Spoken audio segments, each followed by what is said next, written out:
So our vision is really to have all the schools in the country be energy nodes. Because doing it the way where you have a proper energy management system, you cut out all the waste with energy efficiency, and then you go solar or some sort of alternative energy with battery storage. Doing it that way, you make them an energy generator and a consumer. So they're like a prosumer, and they're able to get revenue. They can sell the power to the rest of the community, and you've got all of these nodes that you can provide power to, and you're also preparing the communities of our country for the next industrial revolution.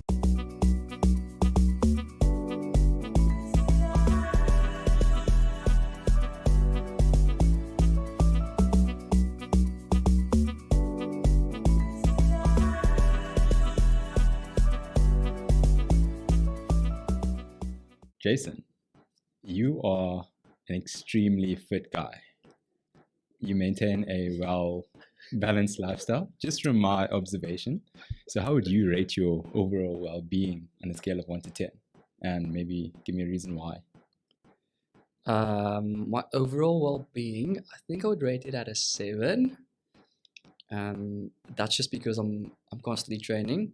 I am currently training for a triathlon. The Ironman 70.3. It's happening in November. Some people call it the Tin Boy. The Tin Boy! Because the Ironman's times 2. That's true. Yeah, I'm starting off with that one. But it's been quite nice because it's like cross-training. You're swimming one day, you're cycling the other, you're running the other, you're resting, you're doing some strength training. So I am quite enjoying the training for the triathlon because it's like a balanced train. Yeah. How does that training help you mentally? That's a good question because, when you're out there riding for like 2 hours, 3 hours, that gives you a lot of time to think about stuff and to think through things. And even when you're swimming, like I know there's fancy technology where you can like do the bone conduction headphones and you can listen to music. But when you're swimming, currently when I'm swimming, it's just me in the water. Yeah. Like in the pool or in the ocean? Mostly in the pool. I'm on a 12-week program, and the program just started to do open water swims. So now I've started to go more open water, and it's tough, I have to say. So that's one way it's actually building my mental fortitude, because you have to do activities for a long time. You have to be focused for a long time, and you have to pace yourself, which is, it sounds very easy, but if you need to do something for 3 hours, then you better pace the first half an hour right. Because if you're going to go too fast in the first half an hour, the rest is gone. So that helps a lot. If I just need to think about other stuff, like work things, just like thinking in advance a little bit, long-term type stuff. Yeah, those are some good tips already. Thanks for listening, boys and girls. So I want to go back. What interested you to study electrical and electronic engineering? People. Yeah, I know most people study electrical engineering or electronic engineering for those things, and they say that engineers are people that are more focused on things. But for me, it was honestly people. It was later on, it became helping people and trying to make life better for people and reducing suffering. But at the start, it really was just the people around me that inspired me. So they didn't come to me and say, hey, be an engineer. They were just amazing people, and they happened to be engineers. And I did life with them. And it does stem from a place of faith for me personally. Don't worry, I won't go into any hectic stuff, but when I became a Christian, the guy who discipled me was an engineer. So I learned faith-based things from him, and it was just inspiring the way he did life. And in that whole group of people that he discipled, all of us went that direction. So we were so influenced by him. And then later on, so his name was Tinus, right? Later on, I meet another Tinus Boyson. Oh, a different Tinus. A different Tinus, but yeah, the people who call Tinus has been very instrumental in my life, because then I really got stuck into engineering and also like applying engineering in the public sector, the public space, to benefit other people. So did that come from school time, or was that university? Like when A school time. timeline? Okay. So you're grade- like 14. So a bit older, grade 11. I think I was 15 or 16. Okay. That happened. That completely changed my life. Like completely changed my life. I don't think I would have been an engineer if I did not become Christian. Yeah, that's just part of my story. I would have gone a different direction. Yeah, I think that's where it all started. That's interesting. Solving problems with electronics, electrical engineering for people. Yeah. And the power of what you can accomplish in solving people's problems with technology. And I'm gonna use that quote at some point. is that what also made you further your studies and not go into working after you got your degree? Exactly. There was a little bit of chance that played into it as well, where the opportunities were there at the right time.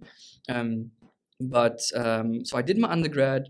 I got the opportunity to do a master's, and then I had to go work for our national power utility, Eskom.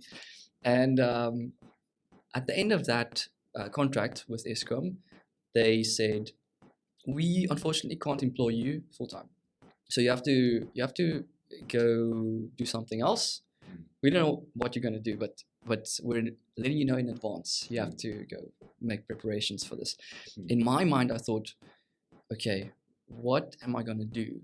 And my mind immediately jumped to, who can I ask for advice? And then the question was, who has been in the same situation as I am in now? And that person was Tinus Boysen. So in second year already, he had told us a little bit about his story. And long story short, he worked for Eskom. He went away from Eskom into the private sector. He came back into academia. He did academia really well, and he started companies. And when I saw that, I thought, wait, this is amazing.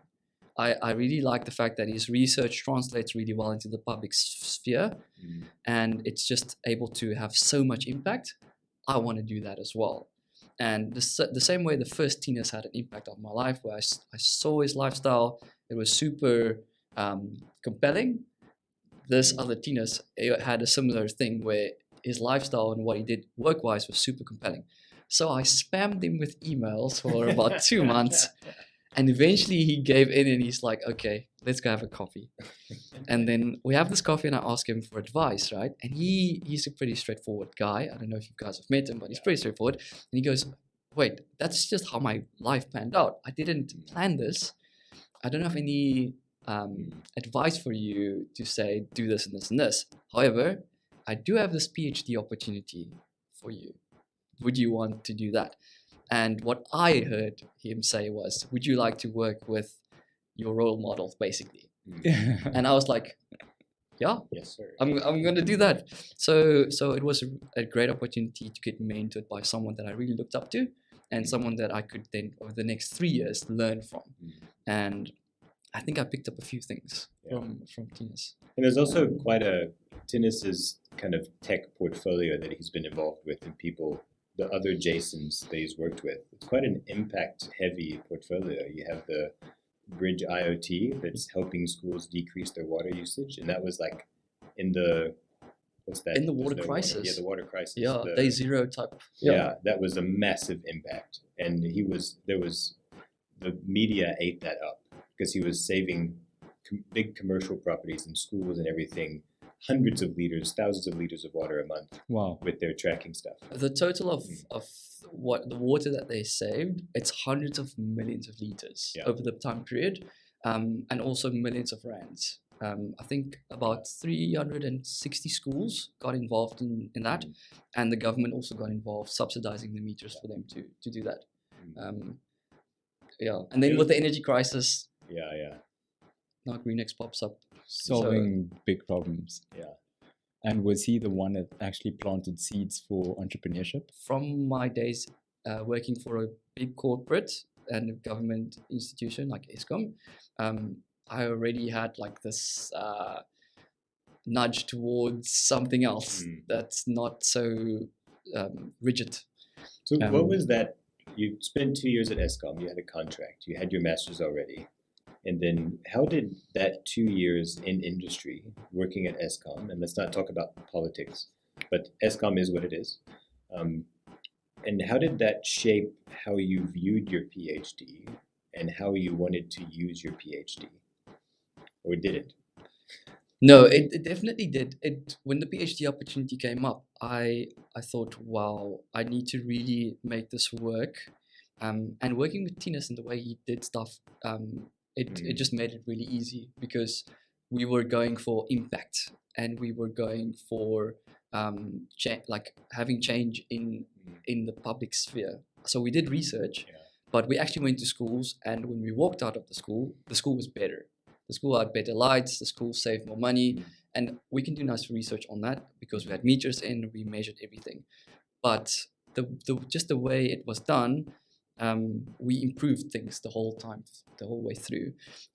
So when that opportunity was there, and with the reference being at that corporate government institution, it just made me want to run away from something. So it gave me that drive to run away from, I don't want to be here. Like I knew I don't want to do this. Yeah. And then when the school's research came up, it was some place to run towards. I do think though with ESCOM, before that, I did not leave the Western Cape. And with ESCOM, because they have power stations all over the place, that was a eye-opener for me. Because now they're sending me to the Northern Cape, to the Eastern Cape, to KZN, doing all these things and working on very big projects, disassembling generators, climbing inside them, looking at their health. That was an awesome opportunity to work with engineers there. It was fantastic. But also, I think getting it into the entrepreneurial side of things, oftentimes research-heavy spin-outs, you haven't left the lab until you create the company. But for you, it's totally different. You were in the research from the grassroots, the start of the research. You're talking to the customer, so to speak. That's a very useful way to go about it, because then you're validating the concept. You're doing your customer discovery from the start of creating the IP. And then when you spin out, it's like, this is easy, guys. Yeah, that's quite a useful way to approach it. Get ready to embark on an innovation journey, because this episode is proudly sponsored by Launch Lab, the undisputed champion of incubation among Africa's universities. What makes Launch Lab the epitome of incubation excellence? Unrivaled incubation programs, affordable co-working spaces, and community and networking events to showcase your business. Connect with a passionate and experienced team at Launch Lab to illuminate your path to success. Join the Launch Lab family, where innovation knows no boundaries. Mm-hmm. And at what point during your PhD did you actually think about, oh, this is actually a business? So it was the last year that we did the research, because by that point we had already gathered all the data, and we did this life cycle cost over 7 years of one of the interventions that we did, and it was very, very clear that the school was saving money, and at that point the team started to ask questions like, can this possibly be a business? And who's the team? So the team, it was the two supervisors, Tinus Boysen and Sarah Groblar. It was me implementing the projects. There was another person as well, or a few other people involved. Let me say, the contractors supplying the lights and installing the lights. Just speaking about one of the interventions now that we did, the lighting one. So one of those contractors, he is also an entrepreneur, and he also mentioned it.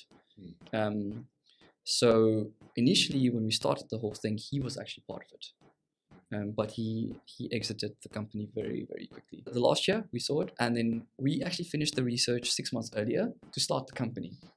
So the research finished when it finished, we started the company. Was it easy to transition? It was What very is that process like? no with Innovus, it was very easy to transition because we had been in talks like 2 months before we started the company. So that was what, May, and then July, the company started, and I only graduated that December. But I don't think that would have been possible without Innovus because they were just like slick in the whole process. Starting the company, getting the bank accounts, all of that. Yeah. It was seamless from my point of view. It's a well-oiled machine over there. Yeah. Go for Doris it. in particular, she waxed. Doris? Yeah. And without a business background, was it challenging? Definitely. For me, it was very challenging. But I'm quite a draft type guy. Like if I've got some sort of idea, then I can kind of run with it, and then that's how I learn. Just like bumping my head the whole time and then learning. So that got us off the ground and doing these types of projects. But with the research, because the research was structured in a project manner, and we were applying for funding, it was very easy because when we started the business, we went to our big government client and we said, let's do the same thing for many more schools. However, this is now a business, and they were very keen for that. For the first pilot, they could say, let's do a pilot, go for it. Yeah, and then it was a learning process from there onwards. So you say Innovus was very useful in helping you get the company set up in that first little bit. But can you give like a specific or practical example of you're an electronic engineer, you have a Ph.D, now you have a business. Like maybe take us into one story of in that first, maybe the first 6 months while you're still finishing your Ph.D or just after that, like a blind spot that was then opened. It's like, oh wow. Yeah. Okay. I'm leading a business now. Yeah. And how Innovus, Launch Lab, GreenX, how that thing kind of unfolded. Okay. There's two things that come to mind. The one was our discussion about shares. Yeah. I'd never had a discussion about shareholding, and when that came up, that was quite interesting because now we were discussing who gets what part, and you had to justify why do you now get 25%? Justify that. Yeah. So that was one eye-opening one. Luckily, that conversation was very peaceful. Yeah. Because up until that point, and leading up to that discussion, that specific one, there were like things said like, so don't worry, we're gonna have this discussion. We're not gonna be friends for the next week, and then we're gonna be friends again. That's what happened, or that's what was said. But it didn't turn out like that at all because I don't know if we took an easy way out, but we just said let's divide it equally. And I don't know between the founders and Innovus. So if there's 3 founders, 4 founders, 5 founders, it's all, everyone has the same piece. Basically, but it was made easier by some of the founders not advocating too much. Let me say that. So how we actually spread it out was I got a percentage, and an equal percentage went to the 2 supervisors, and then an equal percentage went to Innovus. And then the other founder, the entrepreneur person, he also got an equal percentage. Where that also got very real was when people started to put down money. Like that was just ridiculous. When someone said, okay, but for this 25%, for instance, I'm willing to put down 500K. And then with a serious face, the conversation goes on, and I'm like, I don't have any money to put down. And then someone else responds, okay, I can do this. And I'm like, this is crazy. Who are you? Yeah, Where do you have this money? So that was one. The other one was when we needed to do like taxes and financial auditing and all of that. and I didn't know how to do any of that. But then Innovus, so they guided us through the shareholding process. But then with the financial stuff, they also guided us through that. And that was a thing of, we have this outsourced financial company that can help you. It doesn't have to be this company; it can be other companies as well. And we've since been engaged with, or been engaging other financial companies. But that just made it easy when they said, here's a financial company that we normally work with. The startups, they know how we work.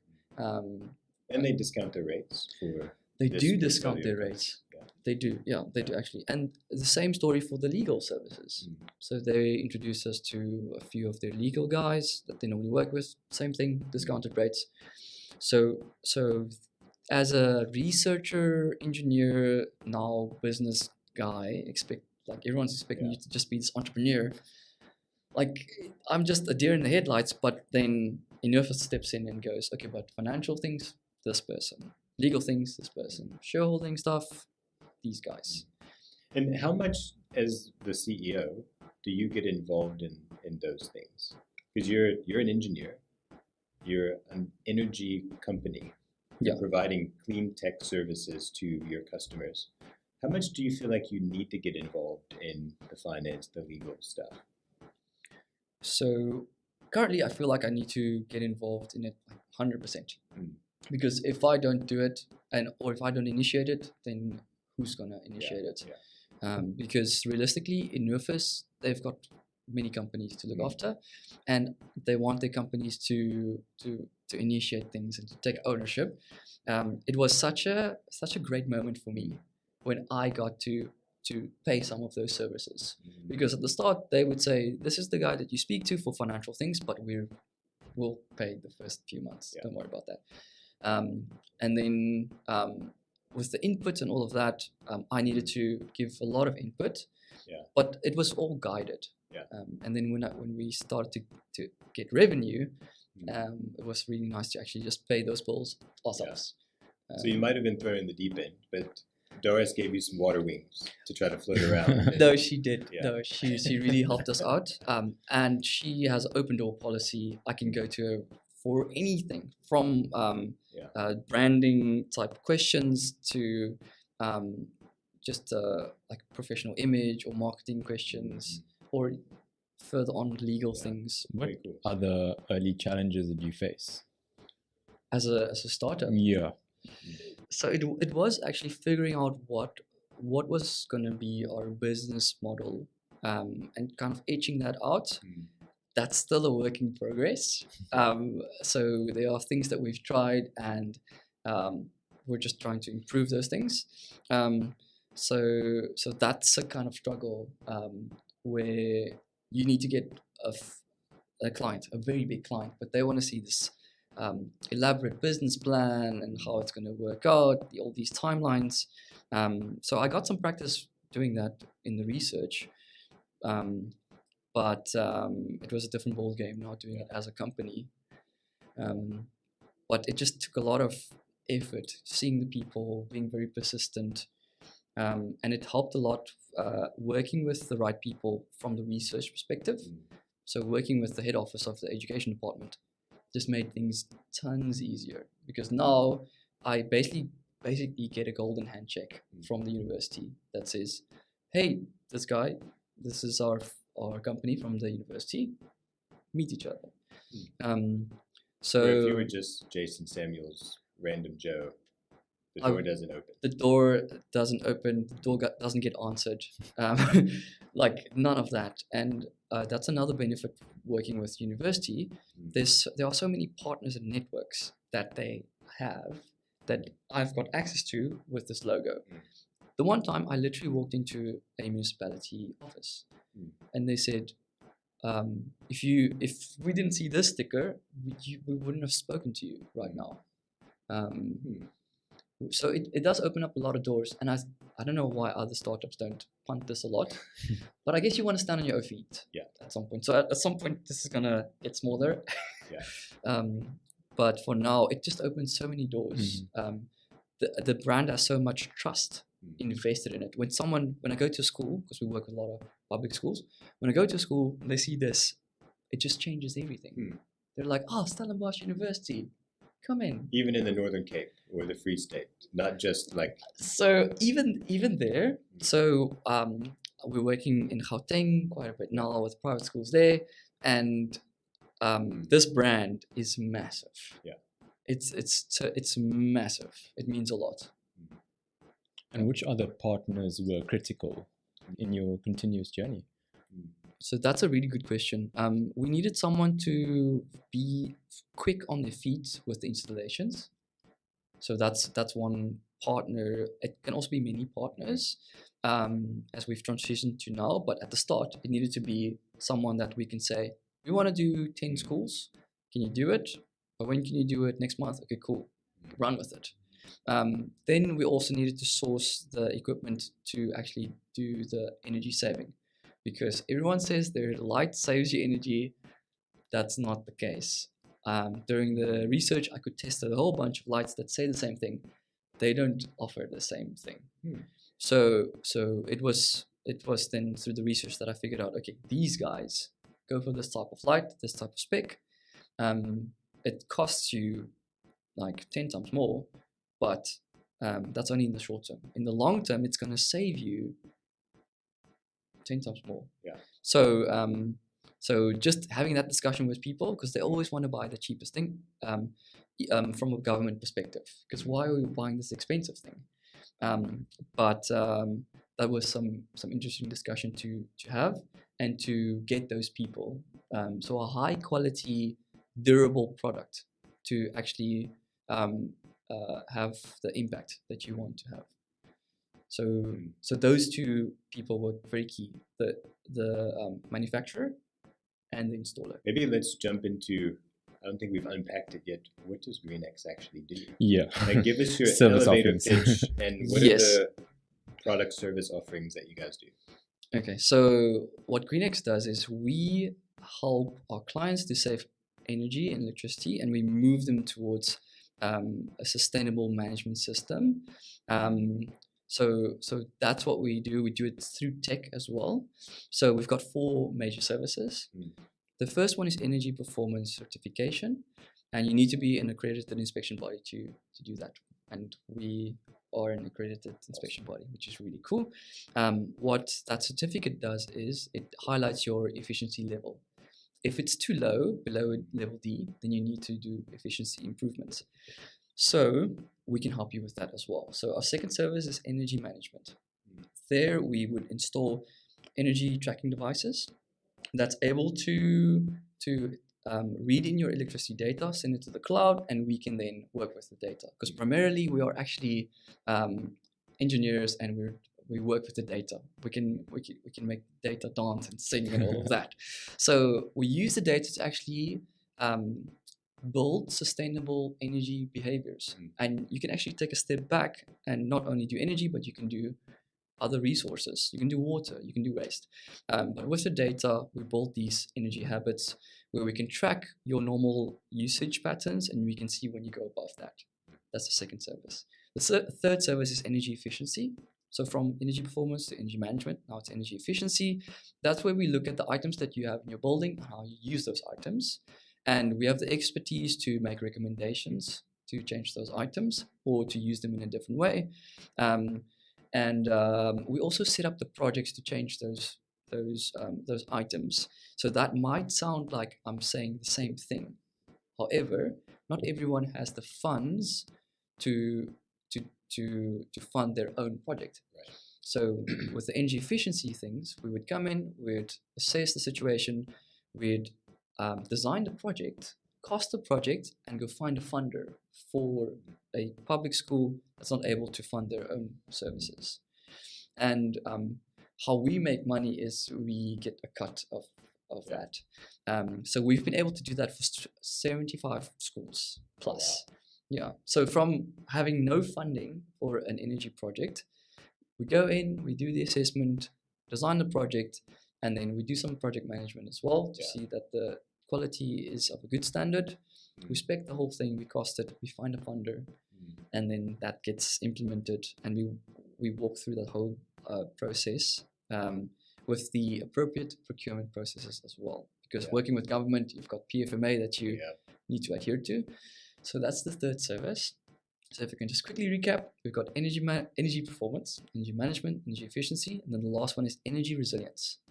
So there we take the data and the optimized energy system, and now we design a solar system and a battery system for you. Yeah. So that's only at the end when you've cut out all the waste and you've got a good management system.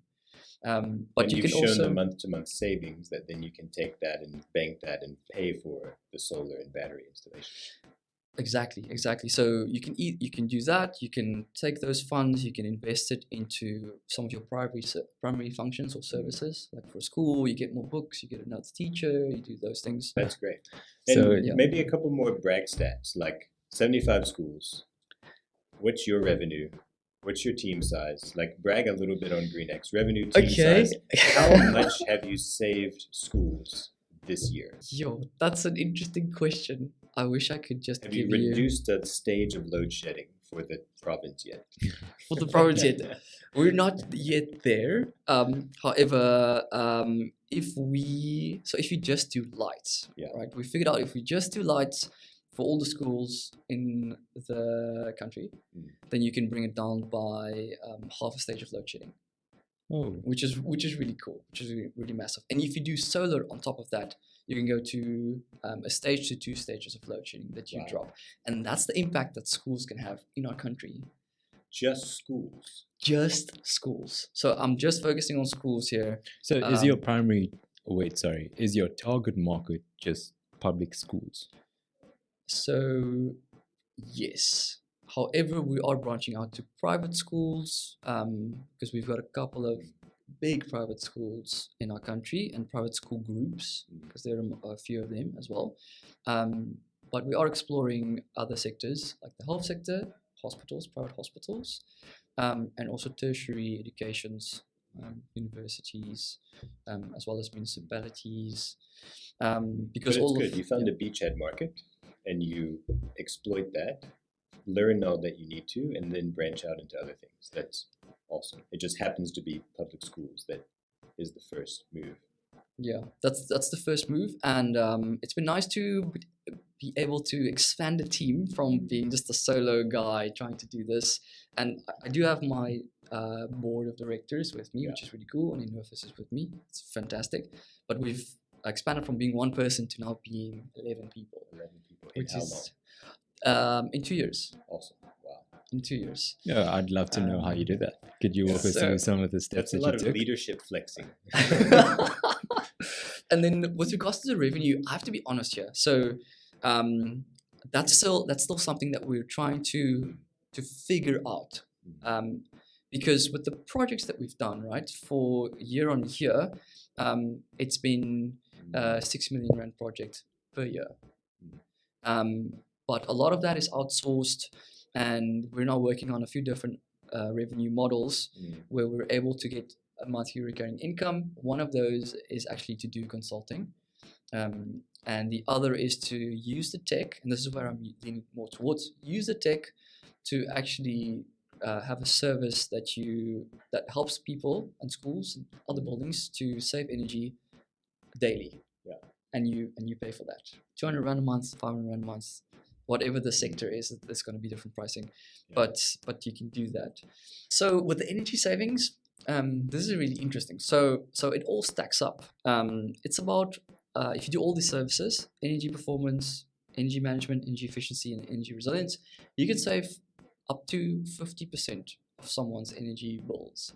And here we're speaking. Give us that in megawatts or kilowatts, whatever. So I can do that in rands because everyone understands rands. So there's the normal small school where they would have been paying 5,000 rand, right, for 5 to 10,000. Let's say 5 to 15,000. They're now paying 2.5 to 7.5. The normal medium school paying between 40 to 70,000 rand a month for energy. It's just ridiculous what we're paying for energy currently. But load shedding and the tariffs, it's just pushing us to pay more. So now you're not paying 40 grand anymore, you're paying 20 grand. And then you've got the big users, the private schools. They're paying about 100 grand upwards for electricity. Yeah, they're heating pools and Of They've course. got campuses. They've got so many Yeah. buildings. They've got extracurriculars. They have boarding houses. They're basically a small university on their own. And of for course, some of the small public schools, that 3-4 grand a month you're saving, that's like a week of meals. Exactly. Like exactly. when you put it in tangible terms, that's massive impact. You're feeding children for a week from that saving. whereas of course the private school can't afford to do those things Yeah. with the income coming in from the kids' parents. So our vision is really to have all the schools in the country be energy nodes, because doing it the way where you have a proper energy management system, you cut out all the waste with energy efficiency, and then you go solar or some sort of alternative energy with battery storage. Doing it that way, you make them an energy generator and a consumer. So they're like a prosumer, and they're able to get revenue. So no longer are you just saving them money, you're actually empowering them to get revenue from somewhere else. Yeah. They can sell the power to the rest of the community, and you've got all of these nodes that you can provide power to, and you're also preparing the communities of our country for the next industrial revolution. Yeah. So when EVs come in, you know where they're going to You can charge charge a their school. you can charge a school, or you can even charge the minibus taxis that we're heading towards, the electric minibus taxis. That's the other company coming out of that portfolio. That's the other company coming out, which is just, Tinas, you've done something amazing. 6 months. Give us 6 months. which is just crazy. But that's the potential of a school, and they have so much roof space, and so Got much, potential.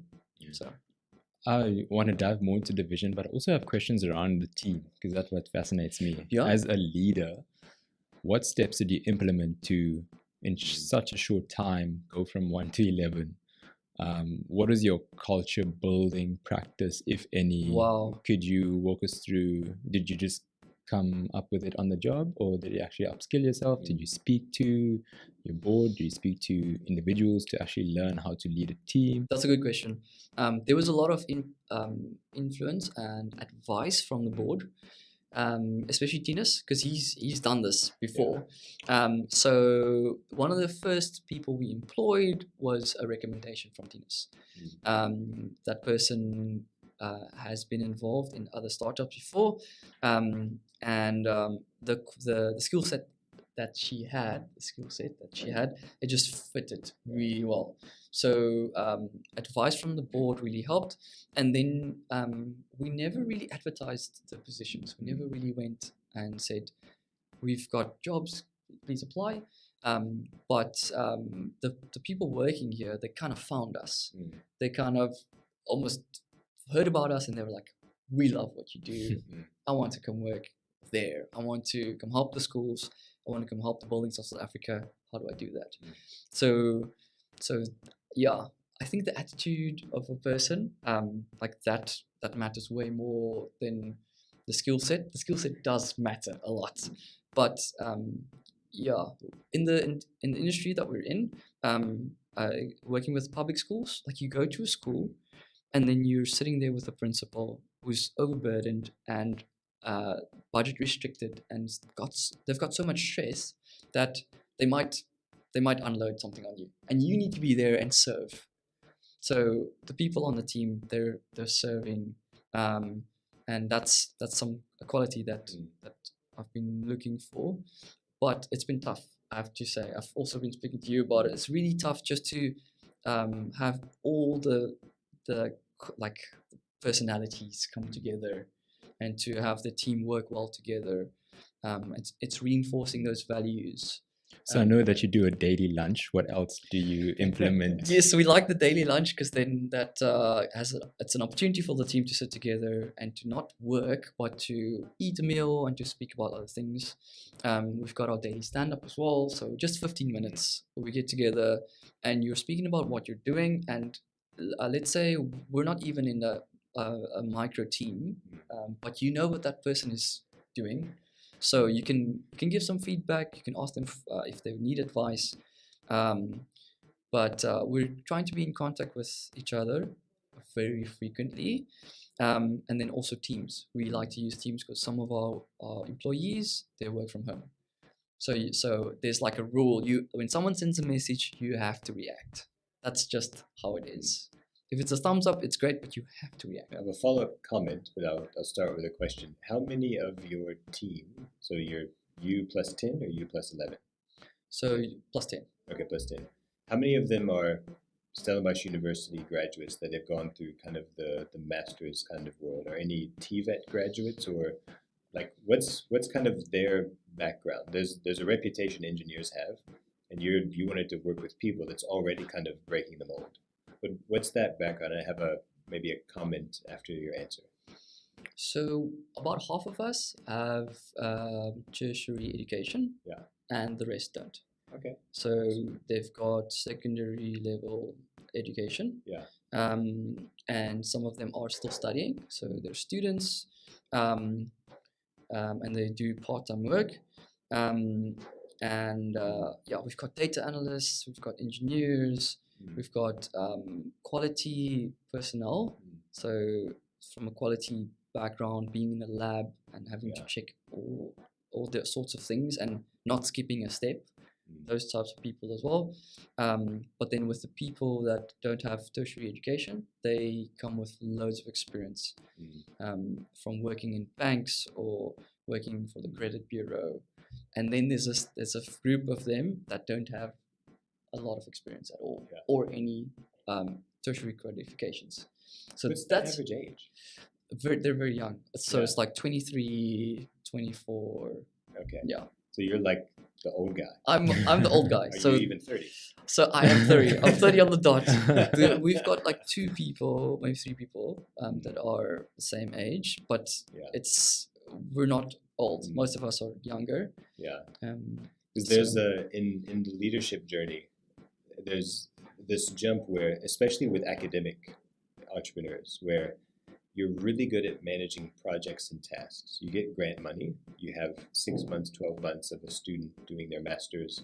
You have the grant kind of timeline. You have to execute within that time frame. So you have a project and you manage tasks in that. And people know they come, they're here for 12 months, they do that, and then they go off somewhere to the next degree or postdoc or get a job.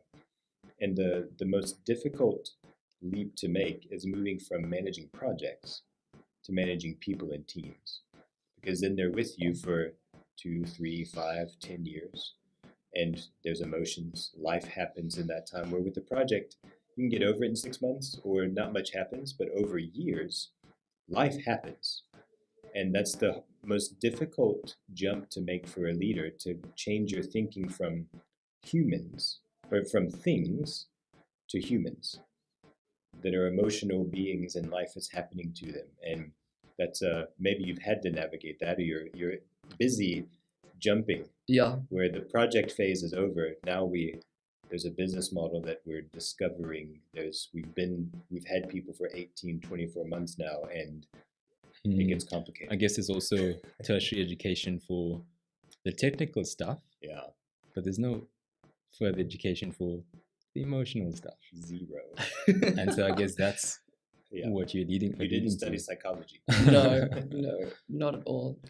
But I don't know if this is a plug for Innovus, but when some of the emotional stuff popped up, the first people I went to, Doris. I could go to Doris and say, Doris, I've got these issues that I'm facing. Can you suggest a few professionals that I could speak to? Immediately, psychologists or whoever to assist. So that's been really cool. Yeah, because that's not something you need to be able to do bits of it to lead people. But there's things that are beyond what your ability is as a CEO. No, that is true. And there's been some interesting things where like a client would also have some sort of emotional thing happen, and then I can only help so far, and the rest is beyond me. Yeah. So that's good. Knowing your limits as a CEO and what is your role and what's not your role. Is that also what you tell your team? Yeah. So knowing the limits. When it comes to clients. So when it comes to clients, the default posture that we take is to serve and not to take what they, if it's something negative, not to take it personally. Yeah. It just bounces off you. So yeah, that's the default position. Yeah, so and they do that really well, I would say. And I mean, we're not robots. We make mistakes, and we are all growing. But I'm super grateful for a team that's in for that, like in for, this is gonna be tough. This guy might shout at you for no apparent reason. Yeah. But we're gonna serve this guy. We're gonna improve his school. We're just gonna do the amazing work. And just a follow-up question, what extra support do you think is necessary for spin-off company founders? So a hub like this is amazing. So having all these companies around, just peer conversations, like speaking to other CEOs or other spin-off companies, that's great. Speaking to you guys, like I feel there's a lot of what's the word I'm looking for? But it's like I'm open to approach you. Like you guys are very approachable. I can ask you almost any question. Well, there's the random chat you mentioned we had the other day about a particular challenge you're having, where that's not necessarily in your normal day-to-day. It's like you're doing the work, but then you know there's this burning thing in the back of your head, and in a random chance passing in the corridor, it's like, I've been thinking about this. Yeah. But you're not going to sit down and send an email about it. But Yeah. when you have that, it's like, oh, now it's on the table. Now we know we need to have a conversation about that Yeah. and unpack that a little bit more, which those issues down and carry on with life because there's burning stuff. And if you don't have those random interactions, Yeah. and that's you can't really make that tangible in a space like this. You can't quantify that really. It's like you need to be in the space and bump into each other to have the randoms that Yeah. lead to something more significant. So is that the power of community? I guess that's what I'm taking from it, especially a co-working community space. Was that invaluable towards your growth? No, definitely. Being in a space, it's just geared for that.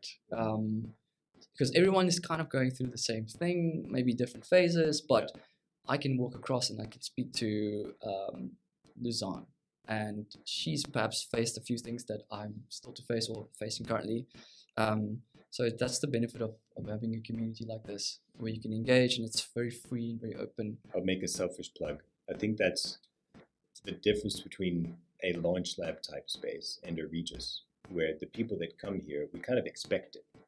And we curate that in the people that are here. Where Regis is just like, pay the money, use the seat, we don't really care. There's a business model for that. Those work, and some people just want that. Other people, the entrepreneurs that are here, it's like, no, I need a community around me because it's hard. And it's almost required to be in this space. I'm definitely a prime example of that. Yeah. For someone who's coming up in your journey, has a PhD project and goes through a similar process, what are 2 or 3 things that you would advise this individual on to look out for, possible things to look for? Wow. So I think that people who've done a lot of research work, that is a big platform to stand on. And because when you get that degree, when you get the PhD, like it just opens so many doors, and you have something to point to that everyone else in the world says, yeah, we recognize that thing. That's a valid thing. So I would want that person to know that they have something valuable, super valuable. Like take that PhD and actually use it to open doors for you. You don't need to go to someone and say, hi, my name is Dr. blah, blah, blah. Not in a superficial way, but share your research results. If there's something that you're able to commercialize, go chat with the people at Innovus, go chat with the people at Launch Lab, because I think in the collaboration, that's where you can actually go forward with it. But I mean, it's perhaps a question of, do you want to do that? So whatever you want to do, I just say leverage your qualification, because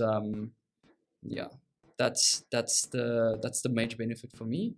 And maybe someone that's in a position just before that, maybe they're doing masters or they're doing undergrad and they're considering PhD or postgrad, I'd just say work with someone that you want, that you look up to as a mentor or a possible mentor. That's for me the value that masters gives you, or PhD, because now you get 2 hours with someone that can mentor you. And I'd rather have that be a person that's done a lot of amazing things and that started companies if I want to also do something similar. Next steps, key next steps. So if you could provide us with some needs, opportunities for GreenX, what are your next steps? What are you chasing? Okay, so Don't wow. hold back. Don't hold back. Okay, I'm looking for 10 million rands. Chips. Chips. No. Ask for dollars. Okay, Aussie dollars. Yeah. So we've got a few ambitious projects that we're wanting to do. The one entails like a heavy investment in infrastructure. And this would be smart metering infrastructure, just to be able to get a load of data and to actually design systems and to do energy management with.